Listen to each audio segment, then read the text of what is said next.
So I heartily welcome my dear student for this today's class. In this today's class, we're going to discuss about the genetic disorders. What do you mean by genetic disorders? Genetic disorders that are related with the genetic material, changes in the genetic material, they are called as the genetic disorders. ACRT in the page number 89, it says genetic disorders can be classified into two groups. What are they? They are called as chromosomal disorders. That means the disorders which is caused due to changes in the chromosome number. And then there is another disorder called as Mendelian disorder. That means the disorders which is somewhat related with the changes in the genes or alteration in the genes or the mutation in the genes. They are called as Mendelian disorders. So let's start student to discuss about these genetic disorders. I will be sharing my PPT with you and then you should be focusing over it concentratedly. And then because this topic is very important, many times students they commit mistake over it. So it should not happen that you are also going to do the same mistake, right? So you do not have to do anything, right? Because already notes I have made, everything I have made, whatever confusions, whatever things will be going to happen, that everything I have sorted out. So you just have to listen it very carefully, right now. So I'm just sharing my screen.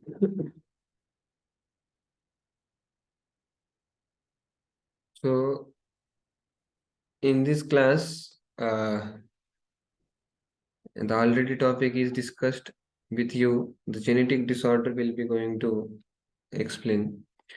Chromosomal disorder, that means the disorder which is somewhat which is related with changes in chromosome numbers. जर याचा जर अभ्यास करायचा असेल तर तुम्हाला त्या ठिकाणी कॅरिओटाइप एनालिसिस करावं लागेल. कॅरिओटाइप एनालिसिस काय असतं त्या ठिकाणी आपण पाहू, डिटेलमध्ये पाहू आपण पुढच्या क्लासमध्ये. त्याच्यानंतर याच्यामध्ये एक्झाम्पल जर स्टडी केले तर आपल्याला एनसीईआरटी मध्ये 3 एक्झाम्पल सापडतात. First example that is Down syndrome. Down syndrome, syndrome नाही म्हणायचं त्याला, सिंड्रोम. तर सिंड्रोम म्हणायचं. Syndrome means it is a group of diseases coming together. भरपूर सारे डिसीजेस ऍट अ टाइम हो राहिलेत, त्याला आपण सिंड्रोम म्हणतो. डाऊन सिंड्रोम याचा अर्थ असा होता त्या ठिकाणी की जो आपला 21st क्रोमोझोम आहे, ऍक्च्युली डाऊन सिंड्रोम जो आहे तो लँगटन डाऊन नावाच्या सायंटिस्टने डिस्कवर केला होता की त्याला झाला होता. Something is there which is there in page number 92. So the disorder was first described by Langton Down. Therefore, this syndrome is also called as Down syndrome. याच्यामध्ये काय होतं त्या ठिकाणी की जो 21st क्रोमोझोम आहे त्याच्या 3 कॉपीज तयार होतात. विचार करा ना, 21st 3 क्रोमोझोम प्रेझेंट आहे. That is called as Down syndrome. एक क्रोमोझोम इन्क्रीज झाला, क्रोमोझोमल डिसऑर्डर. डोळे फाडून बघा, क्लाइनफेल्टर सिंड्रोम. याच्यामध्ये त्या ठिकाणी एक एक्स सेक्स क्रोमोझोम इन्क्रीज होतो, है ना. सो त्याच्यामध्ये तुम्ही पाहू शकताय एक्स एक्स वाय कंडिशन आहे ना. ऑटोझोम्स 44, त्याच्यानंतर हे एक्स एक्स वाय, टोटल किती झाले 44 प्लस 3 47 ना. तर या ठिकाणी वाय क्रोमोझोम प्रेझेंट आहे. That means he will be going to become male, but there are 2 copies of X chromosome. Therefore, he will be going to show female-like characteristics, है ना. Male with female characteristics. Turner syndrome, याच्यामध्ये जी female आहे तिच्यामध्ये एक x chromosome कमी ना. That is called as Turner syndrome. टुंग वाजू राहिलंय. And then coming to the Mendelian disorder, याच्यामध्ये काय होतं त्या ठिकाणी there are changes in the structure, in the function of gene, or we can say the mutation which occurs in the gene. Because of that, whatever disorders happens, they are called as Mendelian disorder. Anna, Mendelian disorder, why name is given as Mendelian disorder? Why the name is not given as gene disorder? Like that. Why? Because we can see that these genes, or in the language of Mendel, factors, factor characters are just controlled by factors. So these factors, they get transferred into the next generation actually. So if there is changes happens in other part of DNA, that does not going to, do any kind of changes in the organism, right? If the changes happens in gene or factor, then that changes will going to go into the next generation also. आणि हे changes next generation to next generation, next generation to next generation, next generation to next generation त्या ठिकाणी transfer होतात, right ना?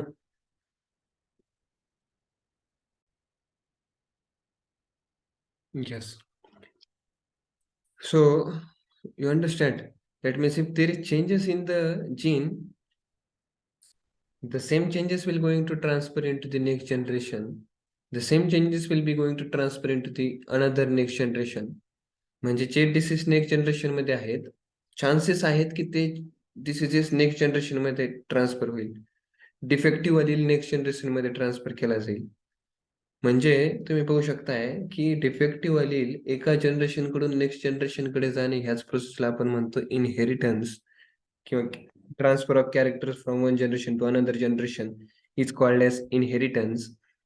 म्हणजे जे मेंडलने जे explain केलं होतं, मेंडेलियन इनहेरिटन्सचा जो पॅटर्न आहे, सेम टू सेम पॅटर्न ह्या डिसऑर्डर वरती पण अप्लाय केला जातो. त्याच्यामुळे ह्या डिसऑर्डरला आपण त्या ठिकाणी मेंडेलियन डिसऑर्डर असं नाव देतो, हा ना? आता या ठिकाणी जर मेंडेलियन डिसऑर्डरची जर स्टडी करायची असेल तर आपल्याला त्या ठिकाणी पेडिग्री अनालिसिस करावं लागते, कळतंय? अरे वंशावळ, अरे काकाचं नानाचं, काकीचं नानीचं, मामाच्या काकाच्या पोराचं पोरीचं लग्न कोणासोबत झालं, कधी झालं, त्याच्यानंतर मुलं जे झाले होते त्यांची कशी झाले होते, आणि त्याच्यानंतर त्यांची आई कशी होती, काका कोण कसे होते, काय कसे होते, याला आपण म्हणतो पेडिग्री अनालिसिस. आणि याचे अनालिसिस केल्यानंतर कळतं आपल्याला त्या ठिकाणी की काकाकडे होता, पुतण्याकडनं होता, मामाकडे होता आणि त्याच्या भांजेकडनं होता, किंवा ग्रँड मदरकडे होता, मॅटर्नल ग्रँड मदरकडे होता, तिथून या ठिकाणी इकडं आपल्याकडे ट्रान्सफर झालाय. याचं अनालिसिस करून आपल्याला त्या ठिकाणी कळतंय की कसं त्या ठिकाणी डिफेक्टिव्ह किंवा डिसीज त्या ठिकाणी कॅरी आउट होतो. आणि याच्यावरून आपण हे पण भरपूर साऱ्या गोष्टी कॅल्क्युलेट करू शकतो, कोणता डॉमिनंट डिसऑर्डर आहे, कोणता रिसेसिव्ह डिसऑर्डर आहे. डॉमिनंट डिसऑर्डर कळतं, अरे जो डिसऑर्डर त्या ठिकाणी जेव्हा इवन अ सिंगल तुमचा त्या ठिकाणी डॉमिनंट आलेला जरी प्रेझेंट असेल डिफेक्टिव्ह, तर तो त्या ठिकाणी काय करतो, एक्सप्रेशन घडून आणतो. आणि दोन जर डॉमिनंट डिफेक्टिव्ह आलेले जर प्रेझेंट जर असेल, तर मग त्याला त्या ठिकाणी डॉमिनंट तो डिसऑर्डर होणारच, डिसीज होणारच त्या ठिकाणी. हे भरपूर सारे एक्झाम्पल्स आपण या ठिकाणी पाहू. तर मेंडेलियन डिसऑर्डर असे डिसऑर्डर जे ऑटोझोमच्या जीन्सशी रिलेटेड आहे, त्याला आपण म्हणू ऑटोझोमल मेंडेलियन डिसऑर्डर. आणि असे डिसऑर्डर जे नो सेक्स लिंक्ड म्हणजे सेक्स क्रोमोझोमच्या जीनशी लिंक्ड आहे, त्याला आपण त्या ठिकाणी सेक्स लिंक्ड मेंडेलियन डिसऑर्डर म्हणू.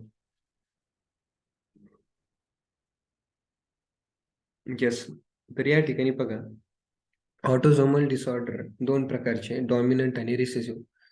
तुम्ही या ठिकाणी बघा, डॉमिनंट म्हणजे जर जिनोटाइप मध्ये तुम्ही पाहू शकता, जिनोटाइप सपोज आपल्याला माहिती त्या ठिकाणी we are the diploid organism, that means we have two sets of chromosomes, homologous chromosomes. आणि या ठिकाणी हे जे दोन्ही पण होमोलोगस क्रोमोझोम आहेत याच्यावरती सपोज ही जीन प्रेझेंट आहे, ठीक आहे. If the gene is having dominant nature, then only this disorder will going to happen, dominant disorder होईल. आणि रिसेसिव्ह काय होईल, जेव्हा त्या ठिकाणी दोन्ही पण रिसेसिव्ह आलेले आहेत, तेव्हा त्या ठिकाणी आपल्याला रिसेसिव्ह डिसऑर्डर होईल. कळतंय मी काय म्हणतोय? आणि जर सपोज जर या ठिकाणी सपोज जर एक डॉमिनंट म्हणजे दोन्ही पण डॉमिनंट नाही, या ठिकाणी फक्त एकच डॉमिनंट आहे, मग हा तरी पण या ठिकाणी डिसऑर्डर होईल का, कारण की हा डॉमिनंट डिसऑर्डर आहे. तर त्याच्यामध्ये एक्झाम्पल काय आहे, मायोटोनिक डिस्ट्रॉफी. मायोटोनिक डिस्ट्रॉफी आहे ना, याच्यामध्ये तुम्ही पाहू शकता मायोटोनिक डिस्ट्रॉफी, याच्यामध्ये काय होतं, त्या ठिकाणी जी मसल्स आहे, मसल्स है ना, that will show inability to relax. Muscle मध्ये कॉन्ट्रॅक्शन झालं तर ते रिलॅक्स होण्यामध्ये थोडासा टाइम लागतो, किंवा it cause difficulty to relax the muscle, that is called as myotonic dystrophy. Same to same word आहे त्या ठिकाणी मस्क्युलर डिस्ट्रॉफी.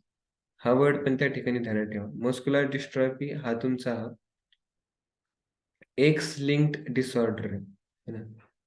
तर याला तुम्ही त्या ठिकाणी ऑटोसोमल डॉमिनंट मध्ये नका टाकू. कळतंय मी काय म्हणतोय? आता या ठिकाणी जर तुम्ही स्टडी केलं ऑटोसोमल रिसेसिव्ह किती टाईपचे डिसऑर्डर आहे, या ठिकाणी शॉर्ट कोडवर ध्यानात ठेवायचं. पीटीएससी है ना. पीटीएससी म्हणजे P for phenylketonuria, T for thalassaemia, S for sickle cell anaemia, C for cystic fibrosis. हा ऑटोसोमल रिसेसिव्ह डिसऑर्डर आहे. म्हणजे हे डिसऑर्डर तेव्हा होतील जेव्हा तुमचे दोन्ही पण आलेले कसे रिसेसिव्ह फॉर्मॅट मध्ये प्रेझेंट आहेत, तेव्हा या ठिकाणी हा डिसऑर्डर होईल. ध्यानात राहील. या ठिकाणी नाव खूप इम्पॉर्टंट आहे. ऑटोसोमल डॉमिनंट कोण? Muscular dystrophy. ऑटोसोमल रिसेसिव्ह कोण? PTSC. What is P? Phenylketonuria. What is T? Thalassemia. What is S? Sickle cell anemia. What is C? Cystic fibrosis. Six आता या ठिकाणी तुम्ही बघू शकताय सेक्स लिंक डिसऑर्डर तुमचे त्या ठिकाणी फर्दर कॅटेगराइज केले. तुमची जीन जी एक्स क्रोमोझोमच्या नॉन होमोलोगस रिजन वरती जर प्रेझेंट असेल, that disorder is called as X link disorder. जर जीन डिसऑर्डर करणारी आहे ती वाय लिंक्ड आहे, म्हणजे वाय क्रोमोझोमच्या नॉन होमोलोगस रिजन वरती जर प्रेझेंट असेल, तर that gene or that disorder is called as Y-linked Mendelian disorder. परत आपण या ठिकाणी टाइप पाडू शकतोय dominant as well as recessive. Dominant examples are not there in NCERT, so we have not taken it into consideration. And then Y-linked disorder, already I have given some of the names of it, or Y-link something I have given in the past lectures. तर recessive मध्ये या ठिकाणी ध्यानात ठेवा Duchenne muscular dystrophy. So here word comes muscular dystrophy है ना. आणि त्या ठिकाणी माग होतं मायोटोनिक डिस्ट्रॉफी. तर कंटिन्युअसली विद्यार्थ्यांमध्ये असं कन्फ्युजन होतं, मायोटोनिक डिस्ट्रॉफी की मस्क्युलर डिस्ट्रॉफी, दोन्ही वर्ड त्या ठिकाणी सिमिलर वाटतात. एवढं ध्यानात ठेवायचं की मस्क्युलर डिस्ट्रॉफी हा तुमचा एक्स लिंक्ड डिसऑर्डर आहे आणि मायोटोनिक डिस्ट्रॉफी हा तुमचा ऑटोझोमल आहे, पण डॉमिनंट ऑटोझोमल डॉमिनंट डिसऑर्डर आहे. एक्स लिंक्ड रिसेसिव्ह डिसऑर्डर मध्ये तुम्ही या ठिकाणी तीन स्टडी करणार. एक डशिनीस मस्क्युलर डिस्ट्रॉफी, हिमोफिलिया आणि त्याच्यानंतर कलर ब्लाइंडनेस. या ठिकाणी कोडवर ध्यानात ठेवायचा DHC, DHC, DHC, DHC, like this. D for Duchenne muscular dystrophy, H for hemophilia, and C for color blindness. आता या ठिकाणी आपण एक एक करू. अगोदर आपण त्या ठिकाणी क्रोमोझोमल डिसऑर्डर स्टडी करू. ठीक आहे. क्रोमोझोमल डिसऑर्डर मध्ये आपण अगोदर ऑटोझोमल एन्युप्लॉइडी स्टडी करू. एन्युप्लॉइडी माहिती तुम्हाला त्या ठिकाणी. Aneuploidy means what? Yes, what is aneuploidy? हा, increase or decrease of chromosome number, increase or decrease of chromosome number in a set, in a chromosome set, that is called as aneuploidy. जर increase झाला तर hyper एन्युप्लॉइडी, decrease झाला तर हायपो एन्युप्लॉइडी. आपण या ठिकाणी discussion करतोय ऑटोझोमल एन्युप्लॉइडी, ऑटोझोमचा नंबर इन्क्रीज होणे. तर त्याच्यामध्ये तुम्ही पाहू शकताय NCERT page number almost we are going to discuss, yes, page number 92 है ना. अगोदर म्युटेशनचा जो आपला क्लास झालेला आहे त्या ठिकाणी म्युटेशन कळत आहे. म्युटेशन मध्ये आपण डिस्कशन केलेलं आहे what is aneuploidy, what is euploidy, like this. तो अगोदर त्या ठिकाणी क्लिअर करा, मग या ठिकाणी क्लासमध्ये बसा. तर एन्युप्लॉइडी जो आहे, तर या ठिकाणी तुम्ही पाहू शकताय काय होत आहे की जो 21st क्रोमोझोम आहे त्याची एक कॉपी इन्क्रीज होऊन जाते, एक नंबर इन्क्रीज होऊन जातो. तर तुम्ही पाहू शकता त्या ठिकाणी टोटल 21st क्रोमोझोमचे 3 नंबर होतात, दॅट इज कॉल्ड एज ट्रायझोमी. तर या ठिकाणी तुम्ही पाहू शकताय या ठिकाणी हा जो सिंड्रोम आहे, सिंड्रोम म्हणजे group of disorders coming together, that is called as syndrome. एक डिसऑर्डर नाही होणार, भरपूर सारे डिसऑर्डर. आता या ठिकाणी तुम्ही पाहू शकताय सिंड्रोमचं नाव काय दिलंय? Down syndrome. का दिलंय? कारण की हा सिंड्रोम फर्स्ट टाइम कोणी डिस्कवर केला होता? लँगडन डाऊन या नावाच्या सायंटिस्टने डिस्कवर केला होता 1866 मध्ये. त्याच्यामध्ये काय होत आहे, ह्या जेनेटिक डिसऑर्डर मध्ये तुम्ही पाहू शकताय additional copy of the chromosome number, कोणती? 21st नंबरचा क्रोमोझोम, याच्या त्या ठिकाणी 3 कॉपी असणार, 3 कॉपी, लाईक दिस. त्याला आपण म्हणतो डाऊन सिंड्रोम. आता या ठिकाणी तुम्ही पाहू शकताय, डाऊन सिंड्रोमला तुम्ही या ठिकाणी पाहू शकता तुम्ही, हा येस, 21st क्रोमोझोमचे 3 कॉपी इन्क्रीज झाल्या. आता हा जो इंडिव्हिज्युअल राहील, या ठिकाणी त्याचे कॅरेक्टरिस्टिक काय हे पण ध्यानात ठेवायचे. हा राहील शॉर्ट स्टेचर्ड, म्हणजे त्याची बॉडीची साईज कशी राहील? कमी राहील, शॉर्ट स्टेचर. त्याच्यानंतर स्मॉल राऊंडेड हेड, अरे भाऊचं थोबड गोल गोल राहील आणि छोटंसं राहील, स्मॉल राऊंडेड हेड.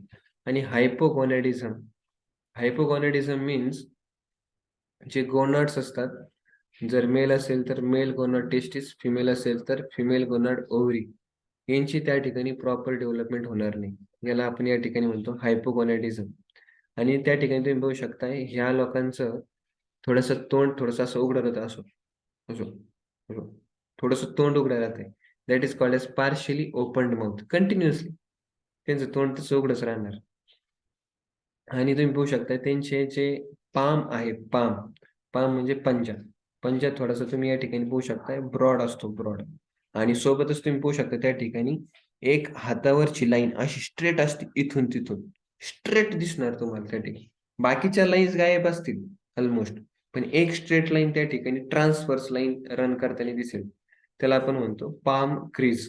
एक लाईन ट्रान्सफर्स त्या ठिकाणी दिसेल तुम्हाला. म्हणजे एक तर हाताचा पंजा मोठा आणि पाम क्रीज कॅरेक्टरिस्टिक फीचर आहे.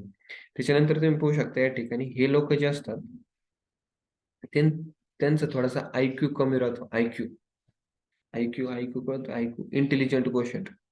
त्याची वेगवेगळी स्केल असते. यांचा आयक्यू लेस दॅन 40 असतोय, आयक्यू. आता मेंटली रिटार्डेड, मग तुम्ही पाहू शकता या ठिकाणी यांचं, yes, they are little bit mentally retarded. तू पुढे नको जाऊन, थांब ना. मेंटली रिटार्डेड, थोडंसं मेंटल रिटार्डेशन. सेकंड थिंग तुम्ही पाहू शकता, रिटार्डेड फिजिकल, म्हणजे प्रॉपर त्यांची फिजिकल डेव्हलपमेंट पण नसते झाली. मेंटल तर झालीच नाही, फिजिकल पण प्रॉपर डेव्हलपमेंट होत नाही. यु नो, प्रॉपर स्ट्रेंथ नाही राहणार, प्रॉपर उंची नाही राहणार, म्हणजे प्रॉपर फिजिकल डेव्हलपमेंट पण नाही झाली, आयक्यू पण कमी आहे, मेंटल डेव्हलपमेंट पण नाही झाली. आणि दुसरी सायकोमोटर, सायकोमोटर कळते तुम्ही पाहू शकता त्या ठिकाणी. जनरली तुम्ही पाहू शकता की आपल्याला कळतंय ना, दिवसभरात आपल्याला काय खायचंय, काय प्यायचंय, कुठे जायचंय, क्लासमध्ये बसायचंय. ठीक आहे, सपोज आपला 2 वाजता बायोलॉजीचा क्लास आहे, मग कुठं बसायला पाहिजे? बायोलॉजीच्या क्लासमध्ये बसायला पाहिजे का तिकडं बाहेर, तिकडं लिंबाच्या झाडाखाली जाऊन त्या ठिकाणी तिकडं जाऊन बसायला पाहिजे? तर बायोलॉजीच्या क्लासमध्ये बसायला पाहिजे. मग हा जो राहतो याला कळतच नाही नेमकी कुठं बसायचं, म्हणजे डोकं चलत नाही. खायच्या वेळेस तर विचार करेल दुसराच, प्यायच्या वेळेस तर दुसराच विचार करेल, किंवा विचार करणार नाही कधी कधी, नेमकी चाललं काय त्याला सांगावं लागत, ऐ इथे बस, हा चल रे नोटबुक काढ, हा आता अभ्यास कर, हा त्याच्यानंतर जेवण कर, हा त्याच्यानंतर झोपून घे, हा हे सांगावं लागत आहे. सायकोमोटर डेव्हलपमेंट झाली नाही त्याची, कळत आहे. त्याच्यानंतर एनसीआरटी मध्ये एक फिगर दिसेल, तुम्ही पाहू शकताय की मागचं जे हेड राहते त्या ठिकाणी एकदम फ्लॅट, चपट एकदम, है ना. त्याच्यानंतर तुम्ही पाहू शकताय ब्रॉड फ्लॅट फेस, एकदम ब्रॉड परत पण फ्लॅट राहतो त्या ठिकाणी. त्याच्यानंतर तुम्ही पाहू शकताय many loops on finger tips, तर फिंगर टिप्स वरती असतात छोटे छोटेसे लूप्स वगैरे प्रेझेंट असतात. त्याच्यानंतर हे पाम क्रीज सांगितले मी तुम्हाला, ट्रान्सवर्स लाईन. त्याच्यानंतर तुम्ही या ठिकाणी पाहू शकता तोंड थोडंसं उघडं राहतं त्या ठिकाणी. आणि जी टंग जी असते ना, टंग, त्या टंग मध्ये पण तुम्ही पाहू शकता अशी थोडीशी थोडीशी यु नो, जशी आपण जाऊ द्या आता. शिट्टी मारताना जेव्हा आपण टंगाशी थोडीशी अशी करतो ना, थोडीशी अशी बेंड, सो टंग त्यांची ते तशी बेंड असते त्या ठिकाणी. मध्ये फरो लाईक फॉर्मेशन असतं. फरो म्हणजे दंड असतो ना, दंडातून पाणी जातं, सो लाईक दॅट त्यांची टंग राहते त्या ठिकाणी. टंग इज बिग आणि त्याच्यामध्ये पण रिंकलिंग असते किंवा फरो फॉर्मेशन असतं टंग मध्ये. आणि दुसरी गोष्ट या ठिकाणी यांच्यामध्ये कंजनायटल हार्ट डिसीज, कंजनायटल हार्ट डिसीज म्हणजे कधी कधी त्या ठिकाणी हृदयामध्ये छेद पण होऊ शकतो अशा लोकांमध्ये. So these are the problems related with down syndrome. ठीक आहे, पहिला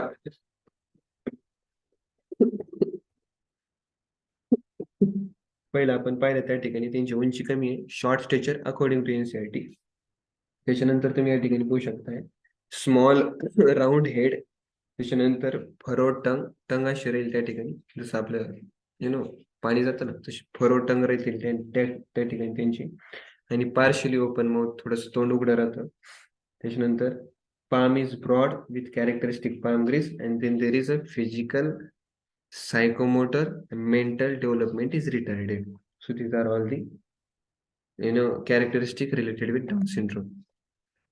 आता अशीच रिलेटेड एडवर्ड सिंड्रोम पण आहे. एडवर्ड सिंड्रोम मध्ये काय होतं की क्रोमोझोम नंबर 18 चा नंबर इन्क्रीज होतो. There is a trisomy of 18.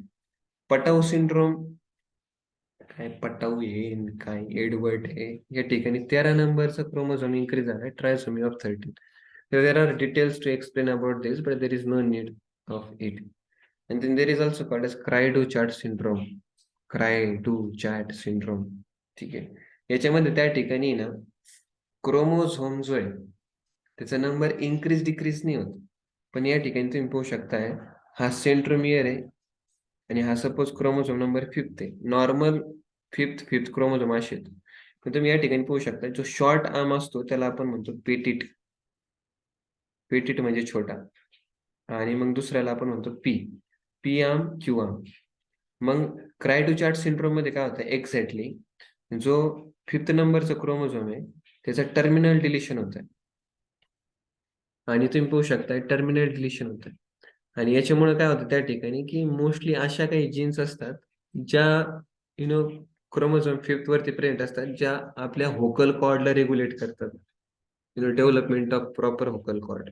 पण ते 5वा क्रोमोझोम त्या ठिकाणी 5व्या क्रोमोझोमचा टर्मिनल डिलिशन झाल्यामुळं त्या ठिकाणी तुम्ही पाहू शकता लॅरेंजियल डिफॉर्मिटी होती. लॅरेंक्स किंवा व्होकल कॉर्डची प्रॉपर त्या ठिकाणी डेव्हलपमेंट होत नाही.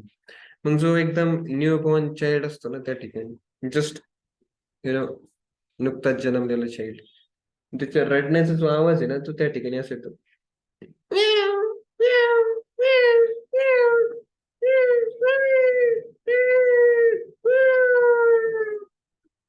तो असा आवाज येतो त्याचा, कळलं का तुम्हाला? Therefore it is called as cry-do-chat syndrome or cat cry syndrome. So somewhat newborn child मध्ये या ठिकाणी असा आवाज येतो. Why? There is a deletion of terminal deletion of 5th chromosome. ठीक आहे. या ठिकाणी क्रोमोझोम इन्क्रीज डिक्रीज नाही झालाय. ठीक आहे, हे एनसीआरटी मध्ये नाहीये पण हे रिलेटेड होतं त्याच्यामुळे या ठिकाणी टाकलंय. कळेल का ध्यानात? इथं 5P का दाखवलं या ठिकाणी 5P? पी रिप्रेझेंट्स पेटिट, म्हणजे त्या ठिकाणी शॉर्ट आर्म मध्ये डिलिशन झालं. कळत आहे? नेक्स्ट तुम्ही या ठिकाणी पाहू शकताय. आता बघा, आता अॅन्युप्लॉइडी जी आहे तुम्ही पाहू शकताय ते एक्झॅक्टली सेक्स क्रोमोझोमची आहे. म्हणजे सेक्स क्रोमोझोमचा नंबर इन्क्रीज डिक्रीज, त्याला आपण म्हणू ॲलोझोमल किंवा सेक्स क्रोमोझोमल अॅन्युप्लॉइडी. ऑटोझोमल अॅन्युप्लॉइडीचं एक्झाम्पल हा डाऊन सिंड्रोम. ॲलोझोमल अॅन्युप्लॉइडीचं example Klinefelter syndrome and Turner syndrome. Klinefelter syndromes मध्ये या ठिकाणी तुम्ही पाहू शकता exactly what happens. Klinefelter syndrome मध्ये या ठिकाणी ऍडिशनल एक्स क्रोमोझोमची कॉपी येते. ऍडिशनल एक्स क्रोमोझोम, मग टोटल क्रोमोझोम किती राहणार? 47 विथ XXY कंडिशन. XX मध्ये तुम्ही पाहू शकता एक एक्स क्रोमोझोम इन्क्रीज झाला. अच्छा, असं कसं झालं असेल बरं? तुम्ही या ठिकाणी पाहू शकताय सपोज मेलचा जिनोटाइप असा आहे, फिमेलचा जिनोटाइप या ठिकाणी असा आहे. सपोज गॅमेट बनवताना त्या ठिकाणी थोडीशी मिस्टेक झाली. गॅमेट बनवताना या ठिकाणी तुम्ही पाहू शकताय सपोज या ठिकाणी हा गॅमेट आहे. एक तर सपोज तुम्ही पाहू शकता या ठिकाणी याच्यापासून असं एक गॅमेट बनवू शकतोय, कधी कधी असं पण होऊ शकतंय, डायरेक्ट असं पण गॅमेट बनवू शकतो सपोज. का? कारण की नॉन डिस्जंक्शन झालं. आणि इकडून बघा, इकडून या ठिकाणी कधी कधी असं झालं, कधी त्या ठिकाणी A+X बनलं किंवा कधी कधी त्या ठिकाणी A+XX बनला. सपोज या ठिकाणी ह्या गॅमेटची आणि ह्या गॅमेटचं जर फ्युजन झालं, so will be seeing this condition. कळत आहे? आणि सपोज त्या ठिकाणी ह्या गॅमेटची आणि ह्या गॅमेटचं जर फ्युजन झालं, then you will be going to see this condition. कधी कधी प्रश्न विचारला जाऊ शकतो, हे जे अॅन्युप्लॉइडी वगैरे होतं, मला सांगा बरं का होतं या ठिकाणी? Because of not proper segregation of homologous chromosome. Proper homologous chromosome segregation होत नाही in the anaphase 1 of meiosis first त्या ठिकाणी होत नाही, त्यालाच आपण म्हणतो नॉन डिसजंक्शन. त्याच्यामुळे हे सगळे प्रॉब्लेम होतात. मग गॅमेट बनवताना असं धिंगाणा होतो, मग पुढं कसं धिंगाणा होतो काय सांगू आता. आता या ठिकाणी तुम्ही पाहू शकताय, मग सपोज रिझल्टंट जिनोटाइप हा आला तुमचा, त्याच्यामध्ये तुम्ही पाहू शकताय वाय प्रेझेंट आहे, ठीक आहे. सो वाय प्रेझेंट असल्यानंतर तुम्ही पाहू शकताय हा तर मेल राहील, सच मेल्स यांच्यामध्ये तुम्ही पाहू शकताय हा एकदम उंच राहील, टॉल स्टेचर राहील, बॉडी एकदम हायटेड, भाऊची बॉडी एकदम हायटेड. आणि त्याच्यानंतर तुम्ही पाहू शकता नॉर्मल मेलची जशी मस्क्युलर डेव्हलपमेंट होती, सेम ओव्हरऑल मस्क्युलाइन डेव्हलपमेंट राहील, प्रॉपर मस्क्युलर डेव्हलपमेंट वगैरे होईल, एकदम ओके, नो प्रॉब्लेम. पण तुम्ही पाहू शकता त्या ठिकाणी एक एक्स्ट्रा एक्स क्रोमोझोम आल्यामुळं त्या ठिकाणी तुम्ही पाहू शकताय अशा व्यक्तीमध्ये देर is development of breast also. आणि डेव्हलपमेंट ऑफ ब्रेस्ट म्हणजे ब्रेस्ट इन्क्रीज होणे, दॅट इज कॉल्ड एज गायनिकोमॅस्टिया. त्याला आपण म्हणतो त्या ठिकाणी गायनिकोमॅस्टिया. आणि नंतर तुम्ही पाहू शकता त्या ठिकाणी असे जे मेल्स असतात ते त्या ठिकाणी स्टराईल असतात. स्टराईल म्हणजे त्या ठिकाणी तुम्ही पाहू शकताय there will be no sperm formation, sperm बनणार नाही अशा व्यक्तीमध्ये. अशा कंडिशनला आपण म्हणतो अझोस्पर्मिया. अझोस्पर्मिया म्हणजे there is no sperm formation. कळतंय मी काय म्हणतो त्या ठिकाणी. So this are the characteristic of Klinefelter syndrome. त्याच्यामध्ये तुम्ही पाहू शकता त्या ठिकाणी, मला सांगा याच्यामध्ये कोणतं फेमिनाईन कॅरेक्टरिस्टिक आलं. फेमिनाईन कॅरेक्टरिस्टिक कोणतं आहे, breast development. So this are the feminine characteristic. तुम्ही पाहू शकता या ठिकाणी such individual has overall masculine development, however the feminine development of breast, that is gynecomastia, is also expressed in such individuals are sterile. तर या ठिकाणी ह्या चार गोष्टी ध्यानात ठेवा. पहिलं टॉल स्टेचर, त्याच्यानंतर ओव्हरऑल मस्क्युलाइन डेव्हलपमेंट, कारण की प्रॉपर मेलची जीन्स आहे मस्क्युलाइन डेव्हलपमेंट, आणि एक ऍडिशनल फिमेलचा आला त्याच्यामुळं ब्रेस्ट डेव्हलपमेंट. अँड देन त्या ठिकाणी हा जो मेल राहील त्या ठिकाणी तो कसा राहील, स्टेराईल राहील, याच्यामध्ये स्पर्म फॉर्मेशन काय होणार नाही. आता या ठिकाणी एक मॅटर तुम्हाला सांगतो, जनरली कसं असतं माहिती त्या ठिकाणी, you know, so for example if this is the genotype A plus x x, ठीक आहे. So this x x chromosome है ना, what will going to do, it will going to do the development of breast in female, ठीक आहे. आणि तुम्ही पाहू शकताय की जनरली एक्स वाय कंडिशन जर असते त्या ठिकाणी, तर त्या ठिकाणी ब्रेस्ट डेव्हलपमेंट नाही होत, त्या ठिकाणी चेस्ट डेव्हलपमेंट होते, like this. So in male there is development of chest, in female there is development of breast. So the thing is that what happens in this case is there is no development of chest but there is development of breast. So this has to be remember. ठीक आहे. Now coming to the other disorders, या ठिकाणी तुम्ही पाहू शकताय या ठिकाणी super mail मध्ये तुम्ही पाहू शकताय double Y chromosome, Y Y chromosome. हे असे जे लोक असतात ना सुपर मेल वाले, ते एकदम, आता यांच्यामध्ये तुम्ही पाहू शकताय मेल हॉर्मोन, त्याला आपण म्हणतो टेस्टोस्टेरॉन, तो थोडा जास्तच बनतो. टेस्टोस्टेरॉन मुळे काय होतं त्या ठिकाणी एकदम अग्रेसिव्ह बिहेवियर येतं, रागीट बिहेवियर येतं एकदम. आणि जे आतापर्यंत असं हिस्टोरीमध्ये पाहिलेलं आहे त्या ठिकाणी, की जे एकदम खूंखार क्रिमिनल आहे ना त्यांच्यामध्ये असं जिनोटाइप होतं एक्स वाय वाय. आणि हे जे लोक असतात ना, हे काही ना काही मॅटर करणारच आहे, काही ना काही मॅटर करणारच है ना. खून करणार, हे करणार, एकदम अग्रेसिव्ह असतात, कंट्रोल नाही राहत त्यांच्यावरती है ना. आणि त्याच्यानंतर दुसरं आहे सुपर फिमेल म्हणजे मल्टी एक्स सिंड्रोम. या ठिकाणी तुम्ही पाहू शकता 3 एक्स क्रोमोझोम. आता याच्यामुळे या ठिकाणी मॅटर काय आला की ही मेल तर फर्टाईल राहील, पण या ठिकाणी ही फिमेल जी ती मेंटली रिटायर्डेड राहते. इव्हन हा जो मेल पाहिला या ठिकाणी हा पण mentally रिटायर्डेड, this is also mentally रिटायर्डेड. त्याचं पण मेंटल आयक्यू थोडासा कमी राहतं. आणि ऍक्च्युली त्या ठिकाणी एक पाहण्यात आलंय की the number of X chromosome if it is increases more than required, तर त्या ठिकाणी मेंटल रिटार्डेशन येतं. So therefore mental retardation is proportional to the number of chromosomes असं पाहण्यात आलं त्या ठिकाणी. आता या ठिकाणी NCERTचं परत लास्ट आपण सिंड्रोम डिस्कशन करतोय, that is Turner syndrome. Turner syndrome मध्ये या ठिकाणी तुम्ही पाहू शकताय, या ठिकाणी एक्स क्रोमोझोम कमी झालाय बेटा. हे जनरली आपण ह्युमन फिमेल मध्ये पाहू शकतो. आता या ठिकाणी तुम्ही पाहू शकताय, आपल्याकडे टोटल क्रोमोझोम 46 है ना, ऑटोझोम्स प्लस फिमेल मध्ये एक्स एक्स प्रेझेंट असतो, पण या ठिकाणी काय होतं, हा एक्स क्रोमोझोम कमी होऊन जातो है ना. मग या ठिकाणी XO कंडिशन येते.